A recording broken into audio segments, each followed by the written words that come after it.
Much like music, movies, TV show, and books, when it comes to video games, one man's trash can be another man's treasure. There are games that seem to be critically acclaimed that I'm not a fan of, and there are games that get critically panned that I am a fan of.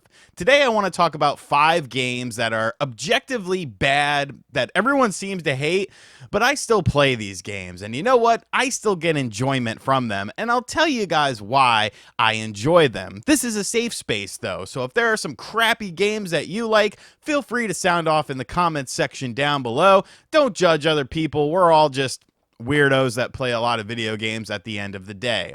The first game we're going to highlight is a game that, it's on my t-shirt right now, so there's a little bit of foreshadowing. See, I sometimes incorporate fun elements into my video, but the game in question is Showdown Legends of Wrestling. Now, I remember the first time I was made privy of this game. I went to my GameStop that was about 40 minutes away from me at the time. Yes, the same one where I picked up Metal Gear Solid 3 at midnight release and my friend stole a poster off the wall for me because he was messed up on drugs. Be sure to check out the Metal Gear Delta video I made a couple of days ago to get that full story. But I remember going in there and I was browsing around and I looked at the wall and there was a poster for Showdown Legends of Wrestling. And I was like, what is this? And the individual who was working there, who reminded me a lot of a young Andrew Reynolds at the time, let me know that Showdown Legends of Wrestling was in the Legends of Wrestling franchise. And I was like, oh, well, those games weren't all that good. And he was like, well, no, Showdown's going to be like a competitor to SmackDown. They're reworking the engine. They're working on the pacing of the game as well. It's going to have a lot of bells and whistles and match types. And I was super stoked on it. I was like, yes, this sounds amazing. And then when the game came out, well, it wasn't amazing. Acclaim was in a financial tailspin at this time, and this was actually the last game that they had published, and because of that, the game was extremely rushed.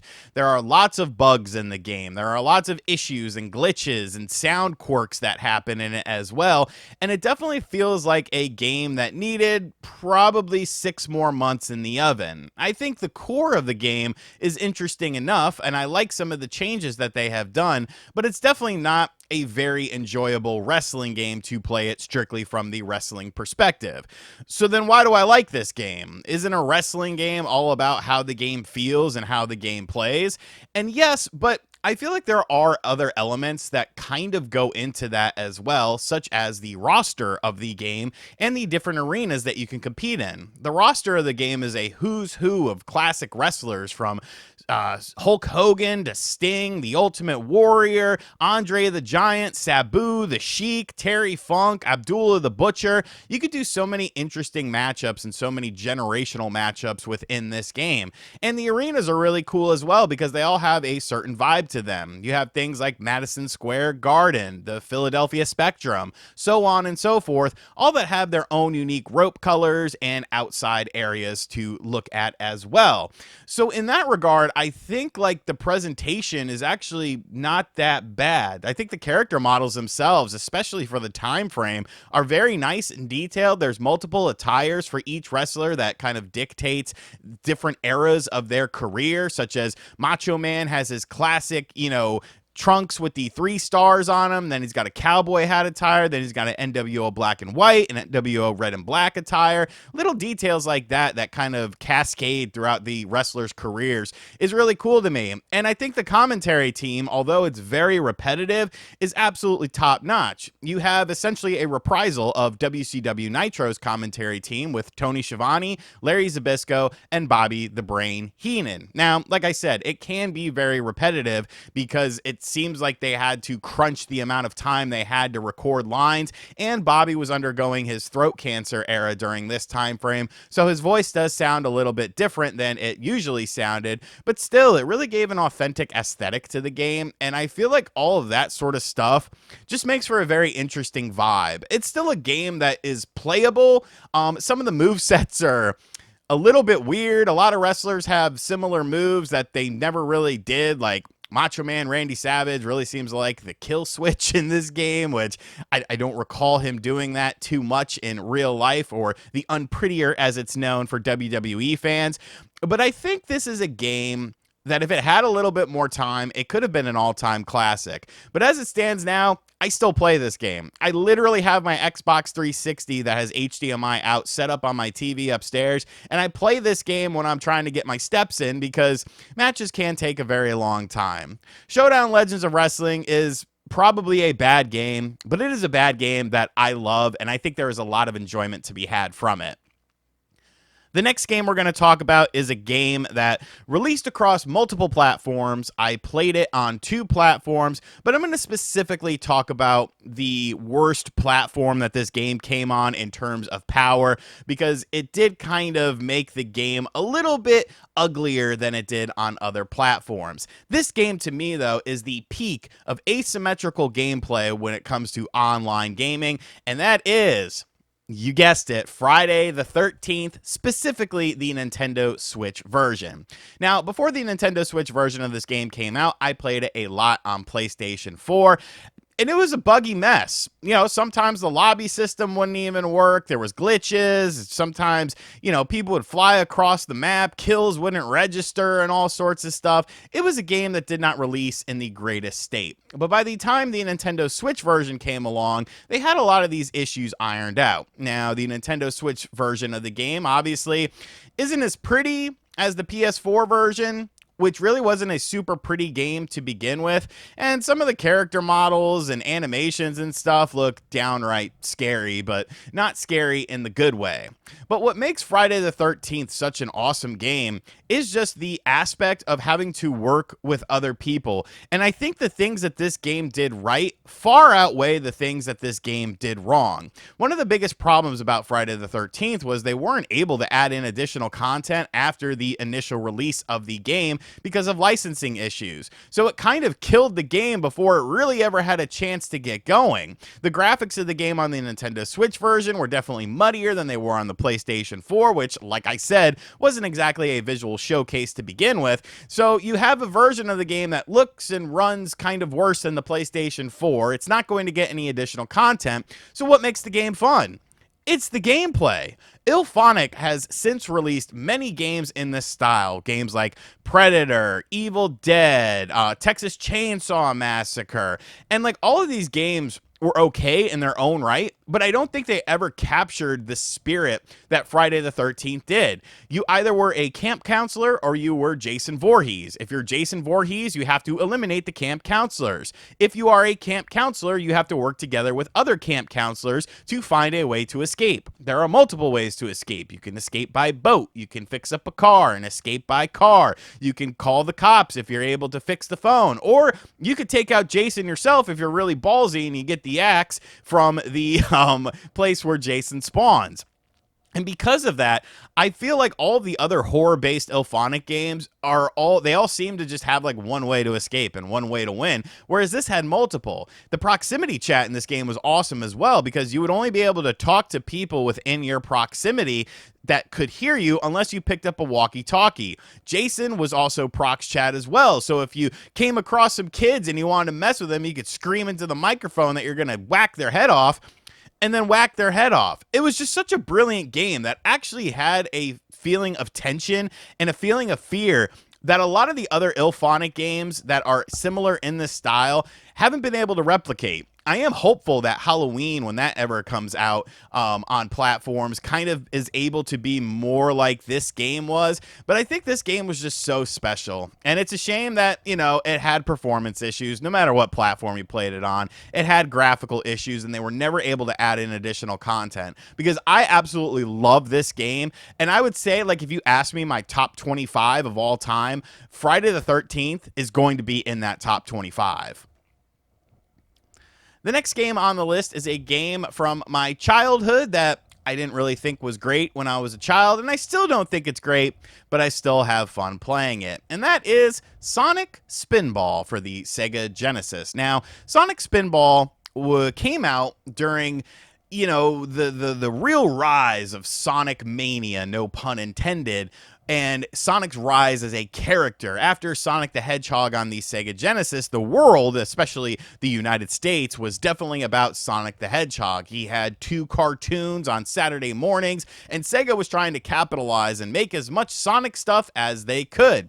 At one point in time in North America, Sonic the Hedgehog was indeed bigger than Mario. And Sonic Spinball is the result of that. A quickly cobbled together game that resembles pinball, except it's with Sonic. So you would think that the idea itself doesn't sound bad. What's the problem with the game?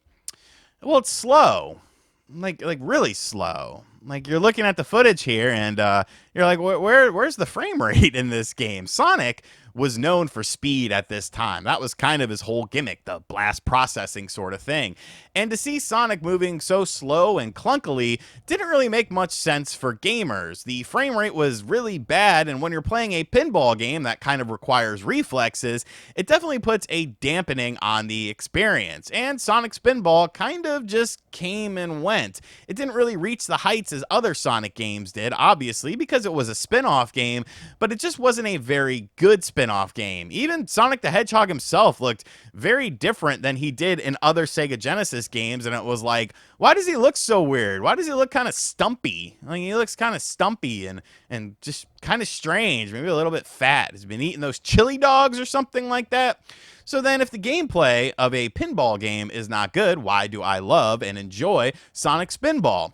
Well, I think it does have some positives going for it if you're able to look past the performance issues of the game. First and foremost, the soundtrack in this game is excellent. That first level song is one of my favorite songs of all time in video games. Like, it's just so catchy. It's kind of that, you know, that early 90s Sega sound that a lot of their games had, with like a weird, overly punchy bass and stuff like that. And I just love the soundtrack of this game, no matter what level you're on.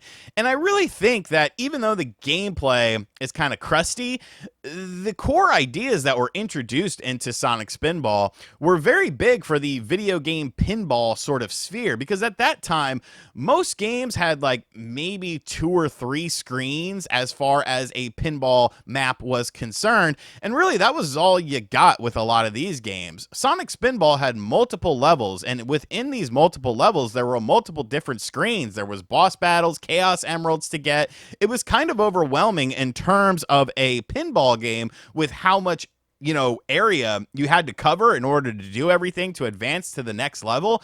But I think it was revolutionary in that, in kind of expanding it from, you know, a simplistic gameplay style to something that was more diverse. And I feel like other games eventually took inspiration from that, like Pokemon pinball games and Metroid Prime pinball on the Nintendo DS. I feel like concepts from Sonic Spinball were able to give those games kind of a blueprint in order to be created and in order to be made. Like, if anything, you got to respect Sonic Spinball for what it did for pinball video games if you're a fan of them. And I think it's still a very fun game. Once you kind of get used to the frame rate issues and stuff like that, the soundtrack kicks in, you're kind of jamming along, you're curious to see the other parts of these multifaceted levels and, you know, what's the next level going to be. It's an interesting blend of a platformer and a pinball game that I can understand why a lot of people hate, but unfortunately I'm not one of those people, or maybe fortunately I'm not one of those people. The next game we're going to talk about is a game that almost killed a beloved franchise. It is considered to be the worst game, at least when it comes to numbered games within this franchise. And I can see why people feel that way. At the end of the day, I kind of agree that it is the weakest entry point in this coveted franchise's history, but I don't think that necessarily makes it a bad game, because I actually had a lot more fun with this game than I think most people did. And that game is Resident Evil 6. I know, the game that almost killed Capcom, the game that almost killed the Resident Evil franchise. How could you love this game?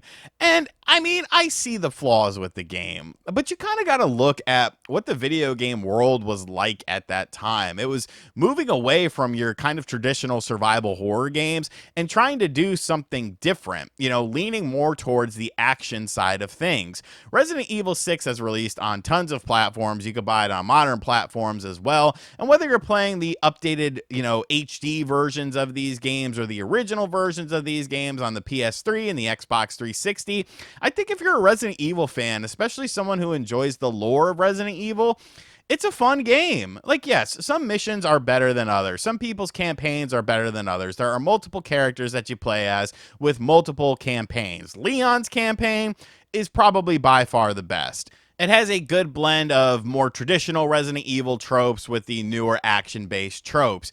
And really, it plays more like a big budget movie than something like a survival horror game does. But if you look at Resident Evil 5, kind of the blueprint for this game was kind of laid out during that game. Resident Evil 5 was very over the top. It starts out pretty traditional, but I mean, by the time you get to the end of the game with that legendary ending scene with Chris, it goes completely off the rails. So I don't think that it was unprecedented to think that Resident Evil 6 was going to go in a more action orientated direction. I like some of the real world locations and being in dense packed cities and stuff like that, going through tight corridors, the schoolyard area and stuff like that. I think there's a lot of interesting mechanics in the game as well, such as the simplifying of things like your health system without having to go into a menu and, being able to quickly swap weapons and stuff like that. And honestly, I think the game graphically looks really nice. Even today, I think it still holds up very well in terms of the visual style. Some of the effects, some of the character models, some of the destruction of when you're shooting people, and they're bone or parts of them are flying off and stuff like that. It's very over the top. It is very cheesy at times as well. The story can be a bit nonsensical, some of the twists and turns, but I think the positives far outweigh the negatives in Resident Evil 6. And for the life of me, I will never understand why people are so hateful towards this game. I get it. There are certain things that the game doesn't do very well, but I think the overall experience, if you're a fan of kind of games where you could just kind of turn off your mind a bit that have a horror theme to them with some action mixed in there as well, I think there's a lot of fun to be had with this game. I don't think it's nearly as bad as people make it out to be, and it's a game that I will play through from time to time because I think there's some really cool set pieces, man. Some of my favorite set pieces in the Resident Evil franchise are from Resident Evil 6. And the final game is often considered to be one of the worst games of all time. We're going to go back to the Sega Genesis for this one. It's Shaq Fu. Shaq Fu is not a great game. Shaq Fu is not really a good game. Shaq Fu is inherently a bad game. The soundtrack isn't very good. The characters are, they're kind of weird. The fighting mechanics, because it's a fighting game, Shaq Fu, one-on-one fighter. The fighting mechanics aren't very good. There's no competitiveness to be had here. You kind of just spam stuff over and over. The story of the game is really stupid. You go into some weird store, and then you get sucked into a fighting tournament as Shaquille O'Neal. There's really no redeeming qualities to this game. So why do I like it? Nostalgia. Nostalgia is a hell of a drug, people. It is arguably one of the most powerful drugs in the world. And because of that, because I was a Shaquille O'Neal fan growing up, I actually wrote a book in 4th grade called Gingerbread O'Neal, where Shaquille O'Neal was made out of gingerbread. I was a fan of Shaq Fu. I remember going to the video store near my grandmother's house with my mom to rent a game, and I saw Shaq Fu, and I was like, I need this. I rented it, and I loved it. I ended up buying it, and it was bad, dude. I had Street Fighter on the Sega Genesis, which was a superior game, but it did not matter to me. It did not have Shaquille O'Neal in the game. Shaq was cool, and when you bought the game, you actually got a Shaq CD with 2 rap songs on it, and that was cool. What other games were giving you a rap CD with Shaquille O'Neal on it? I mean, Shaq Fu sucks, but you know what? I'll still play it from time to time, and I will still have fun with the game. I think there is some enjoyment to be had. whether it's actual enjoyment or just reliving your childhood memories or something like that, that's up for you to decide. That's up for you to decide. But for me, I will pop Shaq Fu in some from time to time. I think that the game had potential. It had potential. And folks, those are some games that I thoroughly enjoy, that I play from time to time. Some I play quite regularly. And I think these are games that are misunderstood at the end of the day. These are games that maybe critics panned, and people who are not fans of the genre or fans of the lore or fans of the franchise, they're not going to understand it. But real ones will. Real ones will see through some of the flaws, some of the issues to find potentially a gem of a game. Like the Mummy was kind of cool in the Shaq game. And then like what was the red guy who had like the arms, and then the dead like Arab prince dude? Yeah, he was cool too. You know what? Some of the characters were cool in Shaq Fu. Okay, I'm rescinding that. I like the characters in Shaq Fu. At least they were unique and interesting. What was it, like Ragul or something like that? They all had weird ass names and shit, but nah, Shaq Fu's a banger. Let me know in the comments section down below some of your games that you like that nobody else does, because this is a safe space, folks. We're gonna let it all out. We're gonna let our feelings out, but justify it. You have to justify in the comments why you like the game. It can be simple. It doesn't have to be a long explanation like I've done in this video. And as always, guys, thank you for checking out this video. Hope you enjoyed this fun little video today. If you're new to the channel and you made it this far, be sure to hit that subscribe button. Be sure to like, comment, and share. Hit the bell as well. And as always, I'll catch you guys on the next video. Later.